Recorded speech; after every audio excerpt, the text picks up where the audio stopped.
We are joined today by four seasoned and experienced and wise panelists. Muhtar Kent, who's the retired chairman and CEO of the Coca-Cola Company. Mark Malloch-Brown, who's the president of the Open Society Foundation and former Deputy Secretary General of the United Nations.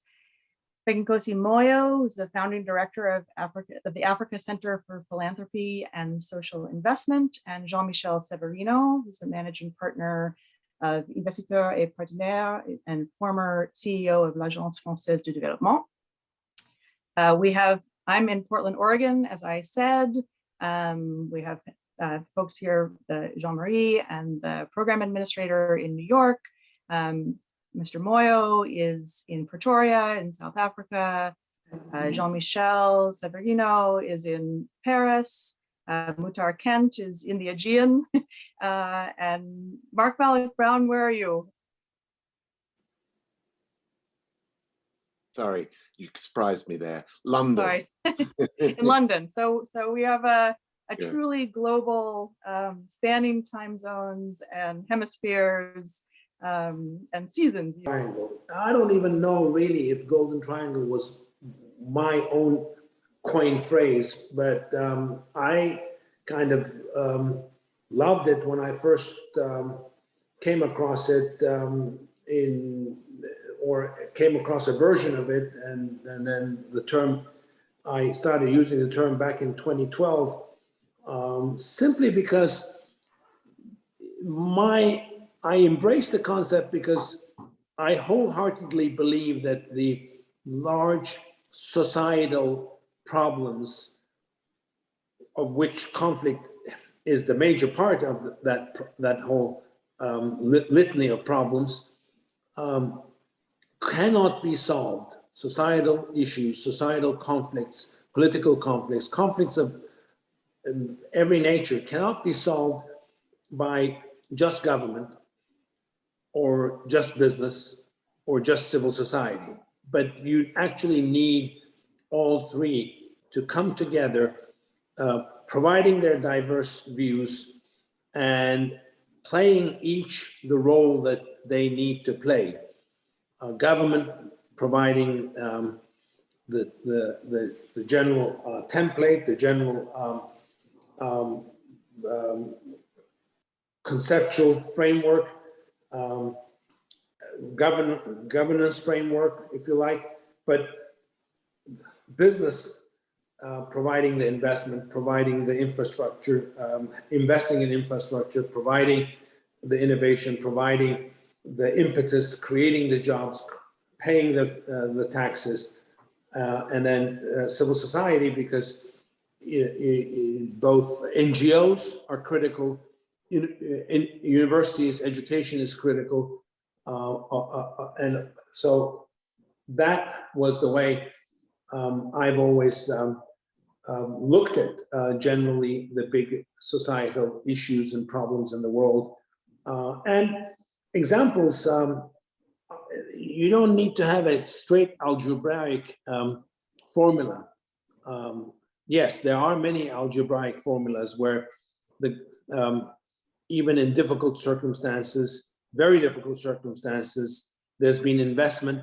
That investment has taken people that may otherwise have become gone into terrorist networks, provided jobs, improved the culture, improved the hope in an environment, in a small or large community, and that way, business by providing jobs, providing hope, has helped peace to become sustained, or at least from conflict from getting worse. I would tell him that on my first day as head of UNDP, it shows how much the world has changed, because believe this or not, it was a story that made it to that night's ABC News broadcast in the US. And I was on the 6:30 news and managed to get myself into my first of many controversies at the UN.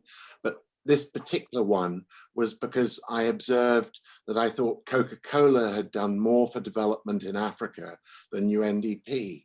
It was a slightly frivolous point, but the purpose of it was to say that the skills training and economic activity and job creation that a big multinational company provided in Africa, like Coke, it trained people in logistics, warehousing, accounting, management, etc., etc.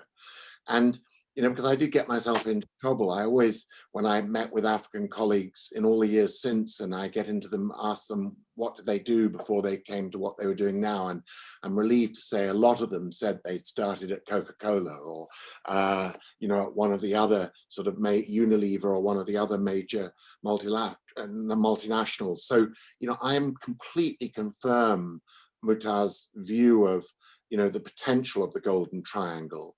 But I suppose the civil society and government experience makes me say that sometimes perhaps it's a less precious metal, just an iron triangle, perhaps. And, the reason why I say that is that, obviously in the right context, business can create, as we've said, jobs, etc., and economic activity where there was none before. And that can be the glue which can hold a piece together in its fragile early state.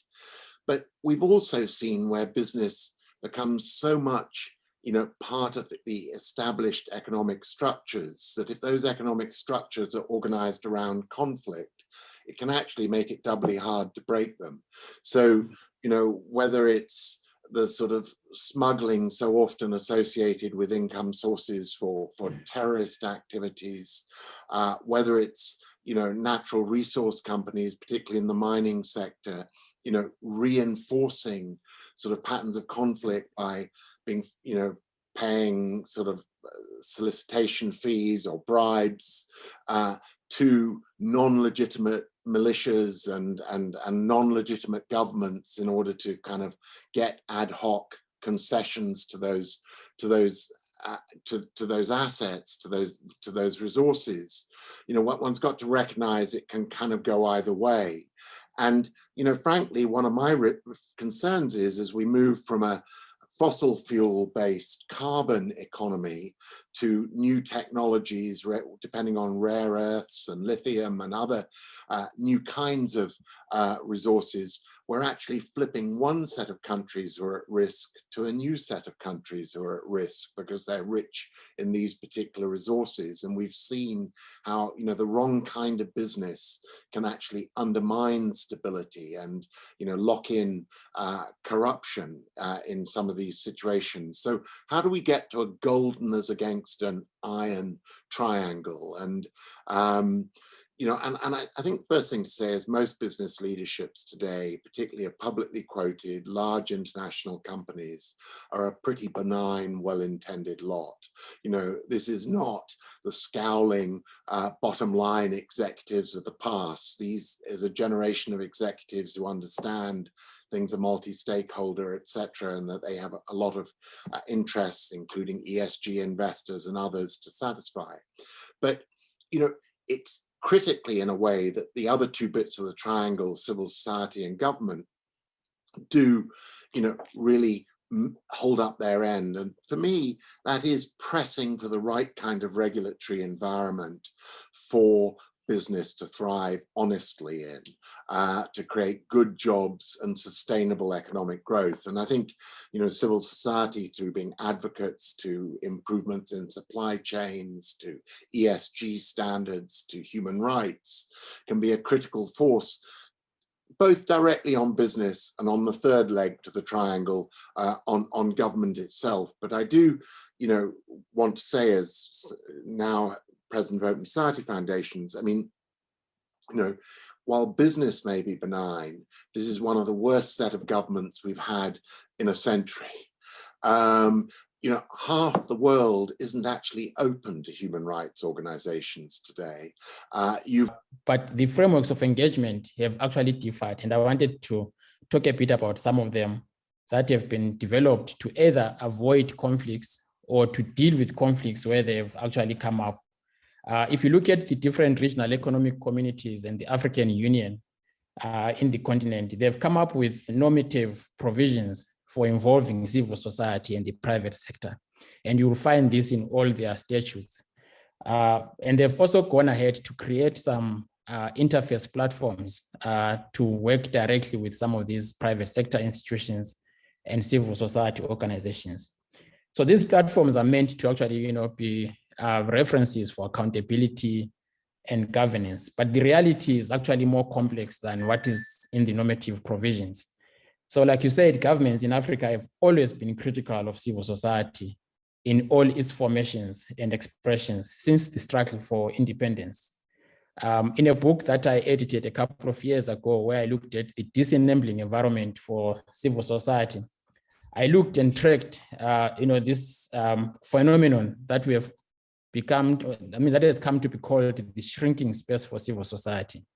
And we looked at the different ways in which governments have actually compromised or restricted the space for civil society. And this includes the enacting of restrictive laws. And these laws relate to, regulation of funding, reporting, freedom of expression, assembly, association, among others. But it's also around, harassment, detention, and at times assassination and murder of activists, the closure of the media space, and increasingly the closure of the internet. As we are speaking right now in Nigeria, Twitter has been closed down. In Ethiopia, you cannot, Skype or even involved in other forms of social media. So the cyberspace, which is providing a bit of flexibility for civil society, is also increasingly being closed by governments. But there's also the move by the private sector to also deal and try and solve social issues. And that again is kind of bled the space for most of the civil society organizations. And of course, the international, diplomacy, especially around the rise of China in Africa, has led to many spaces for civil society closing down. But there's equally the domestication and localization of international NGOs in African cities. That has further weakened the space for civil society in the continent and these capabilities to respond to some of the issues like conflict prevention, peace building, governance, among others. In one form, it could be seen as shifting power to the South, but in many ways, it actually weakens the civil society because a lot of the expertise and competencies end up in the international NGOs, but also the competition that the localization and domestication of NGOs has created for local organizations on the ground. But not all is gloom, however, because I think we have many examples of collaborations at various levels between and among local governments, with NGOs, with the business sector, among others. And so some of the examples that I think might be useful here is in different countries, you increasingly having a platform which has taken almost the same framing as the Golden Triangle, but it's called the Triangle of Success. And here you have the private sector, philanthropies, and government working together to solve local problems. And you can see this clearly in Ghana, in Zambia, in Kenya, where these platforms are currently in existence. But actually, when you look, I like to say that when you look at Africa, we experience the three siblings of, we have a family of conflicts with three siblings. We have brother and sister, immediate crisis situation, war, and this takes place in some places in the continent. We have semi-war situations, second brother, and it's, for example, what we experience in Sahel, what we've been going through for the past 15 years.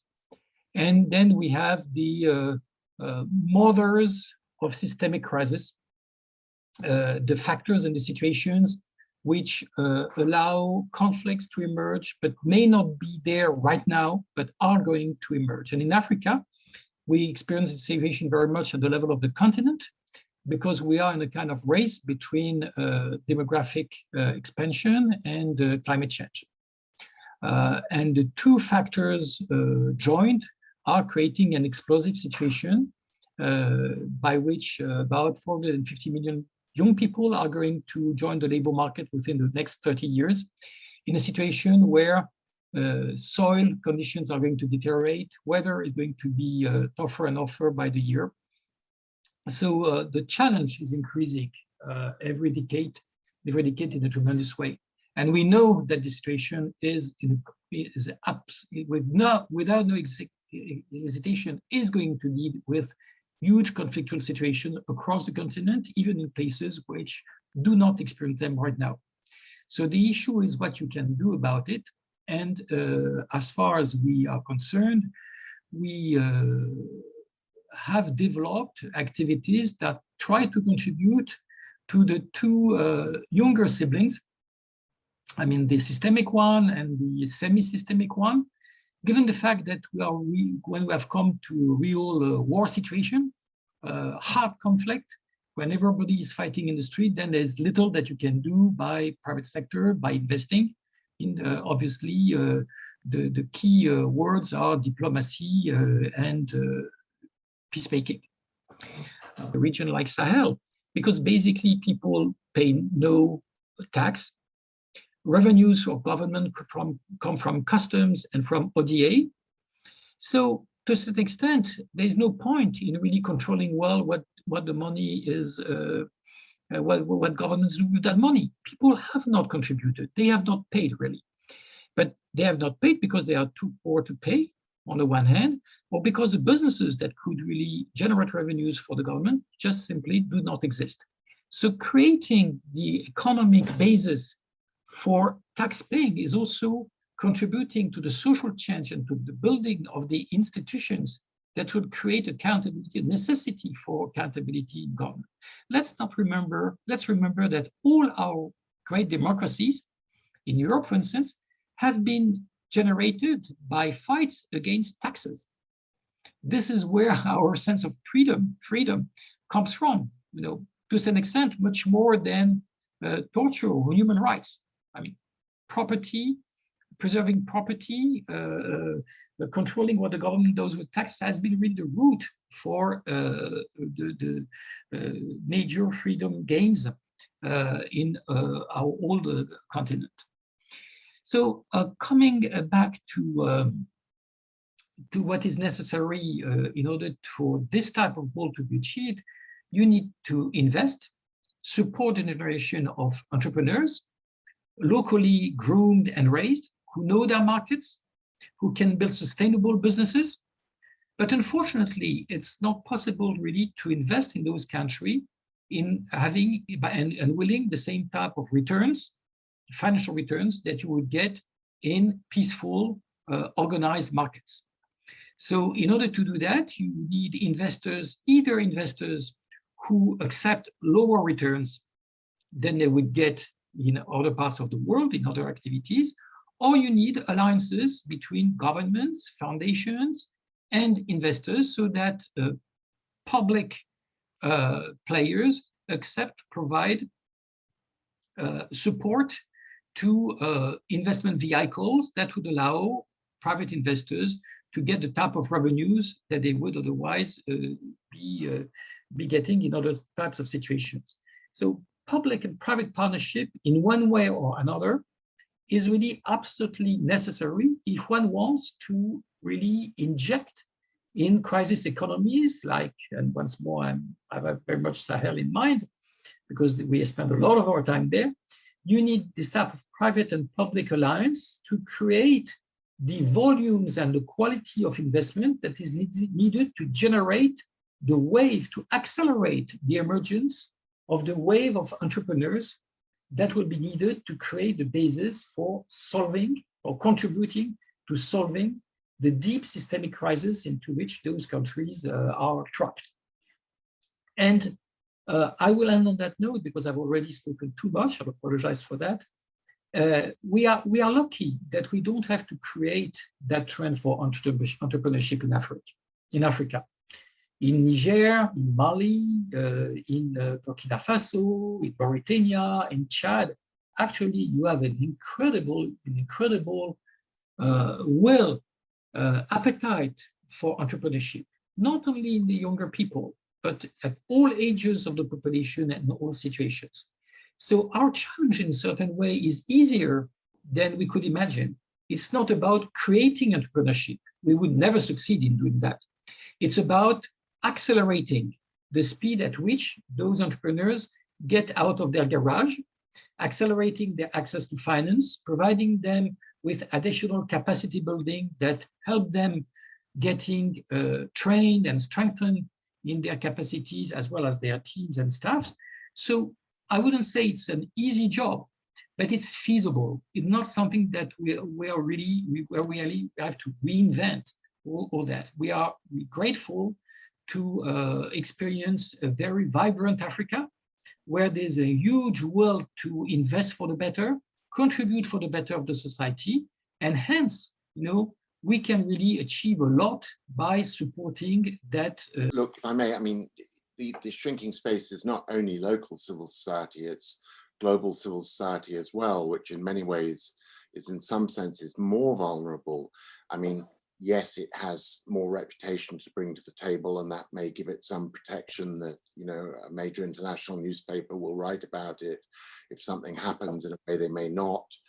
If a local civil society actor finds its space squeezed.